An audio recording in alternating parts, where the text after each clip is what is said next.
And so we want to spend a little time today, or right now, talking about how that open conversation is going to work. And we have two individuals who are going to help us do this, Theresa Sukhani and Tennyson Wolf. Theresa is the founder of Emerging Wisdoms, a Seattle-based consulting firm that facilitates change, leadership, and dialogue. Prior to doing this sort of work, she spent 13 years in a high-tech industry where she worked with middle and senior managers to help them build team capacities and leadership skills. She now works primarily with organizations involved in education, health, philanthropy, and with First Nation organizations in social change efforts. She works as part of a global network affiliated with the art of hosting strategic conversations and teaches dialogue and change practices. Today she's going to be joined by Tennyson Wolf, who was raised in the prairies of Alberta, Canada, and now lives some of the time in Utah, some of the time in Seattle. He's a facilitator of group processes who designs and leads meetings to help people be smarter together. He has worked with the Brigham Young University's Dreyer Institute for leading organizational change. He has a BS in psychology and an MS degree in organizational behavior. Would you welcome to the podiums Theresa and Tennyson? It's just fabulous to be here. I'm from Seattle, and it's certainly an entrepreneurial and innovative city that's really committed to some future and change. And I can't imagine more of an honor than to be here at the birth of this institute, at the launch of this institute. And I'm hearing both through all the work last night and then all the speakers this morning, it feels like the energy in the room is just like going like this. And the questions that have been seeded just in the Q&A, there's a lot of work to be done and a lot of conversations to be had that will really inform the future of this institute. My work is all around participatory leadership, stakeholder engagement, and really about, how do we hold meetings in a way that helps us to create the kind of changes we're dreaming about, in a way that fosters the kind of innovations that really bring this future to life. And so it's just an honor to be with you. Yeah, and just a ditto hello. It's good to be with you. I find myself at the point now, after hearing that panel and all that's happened this morning and last night, where there's a lot of questions that are starting to ooze out of me. Like, I feel the hunger of wanting to interact around those questions.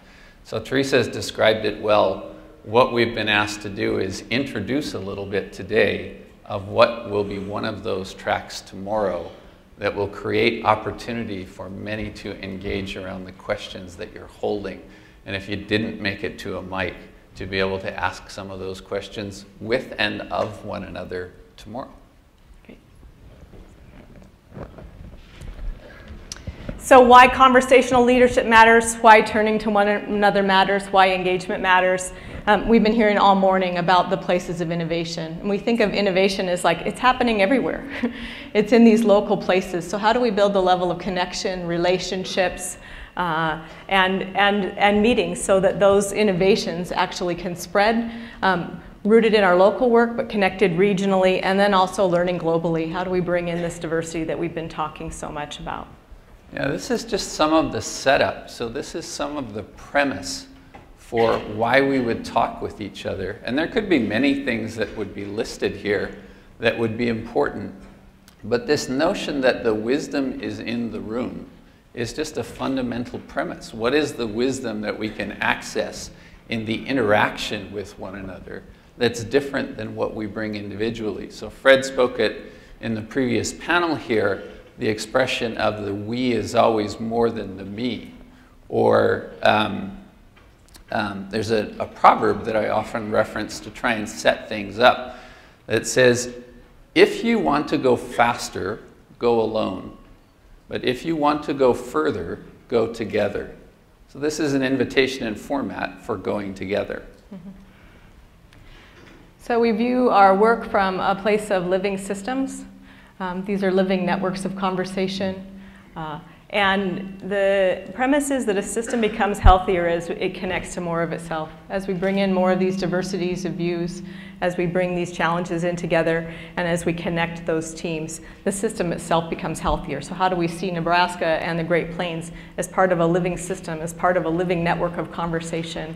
And then how do we take advantage of that and work with emergence so that these new ideas can really emerge and can move?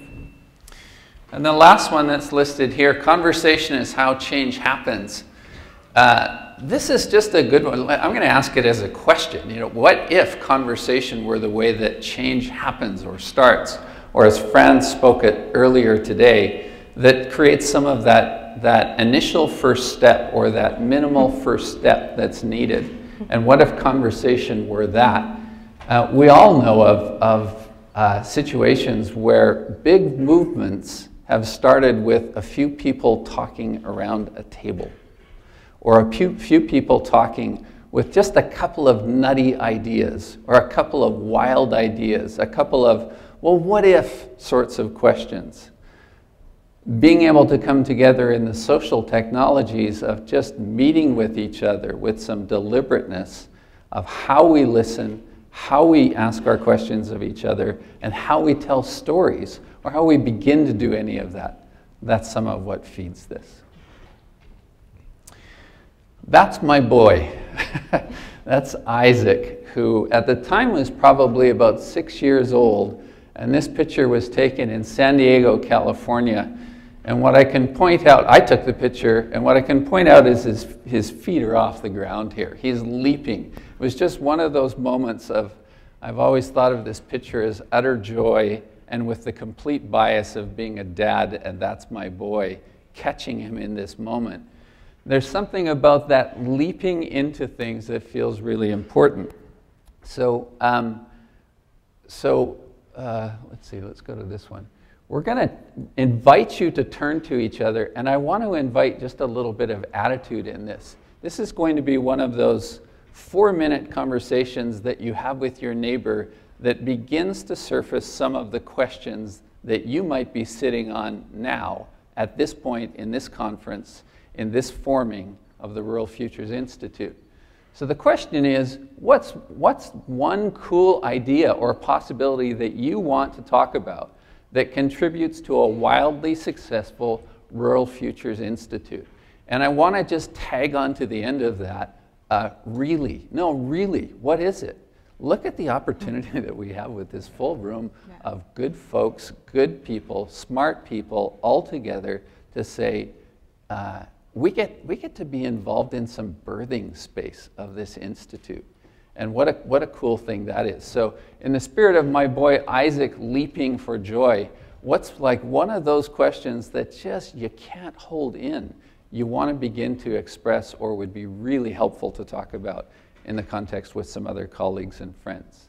So with that, I want you to do the best you can at your tables, turn to your neighbor, you'll have about 4 minutes for this, and begin to explore that. What's your one cool idea? Okay?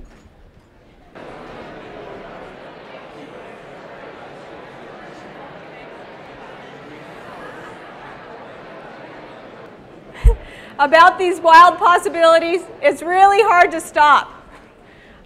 There's a sense, just the energy igniting in the room.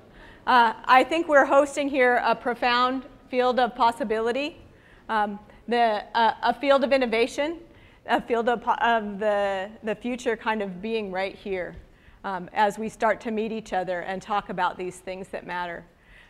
Our work tomorrow is to give you more time for these conversations that really matter to you, that will matter to the future of the Institute. And we just want to hear out from this group, you know, what are some of the big ideas or possibilities that are cooking in this room? And we want to hear it in the way of a headline. So you're like a popcorn. So just give us a headline, you know, 5 words. What's that conversation that you're just dying to have? Just shout and we'll just shout it out, and then we'll repeat it back for you.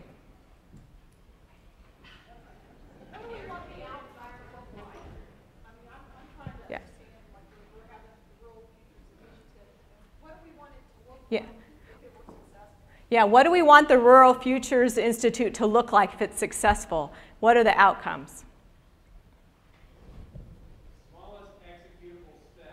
Yeah. What's the smallest executable step? Let's not try to create a new university.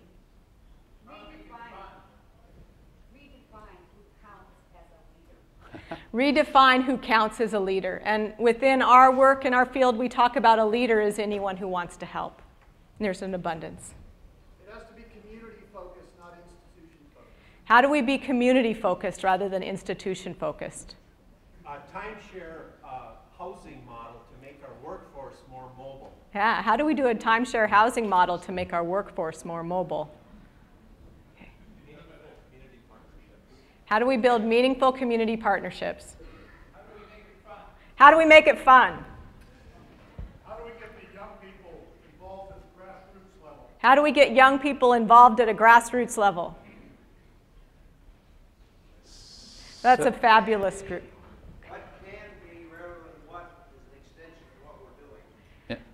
What can be, and how is that an extension of what we're already doing that works, instead of just an extension of what we're already doing?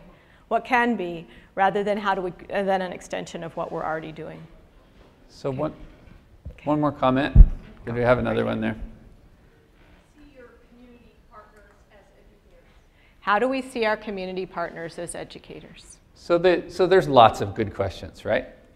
And the invitation for tomorrow, for those of you who are in this track of open space conversations, to see it as a format for how we can come together, and I just want to invite a bit of attitude with it. Like, come together. So many people have already spoken about coming together at the edges or at the intersections. There's 2 tracks that will try to come out with something that's helpful and that's helpful actually for the Institute.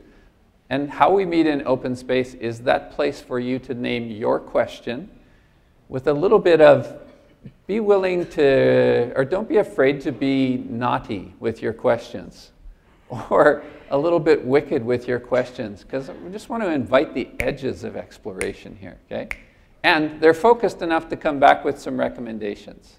So that's what we'll be doing.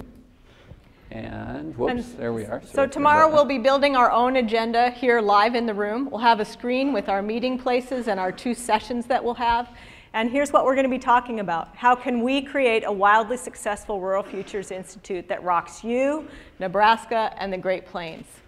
And so our work in that morning is both bring these burning questions, bring these issues, bring these things that you can't not talk about. And then with those topics, we'll be working from a spirit of innovation, looking for new partnerships. The people that will come to your session are the people that also care about that.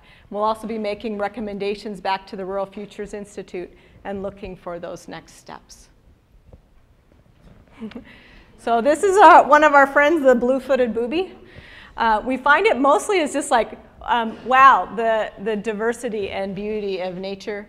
And this whole place of, there's just a lot of interesting characters in this room that might surprise you. And so how do all of you interesting characters who have interesting work going on and like secluded passions and, this sense of, well, what are you really doing here? And how do we really do this? We invite you to come as yourself. And with all of those different special attributes just about you, and meet those other interesting characters that are actually looking for you here at this conference. So that's what open space is all about. Cool. So, great. We'll see you tomorrow morning and get that session set up. All right.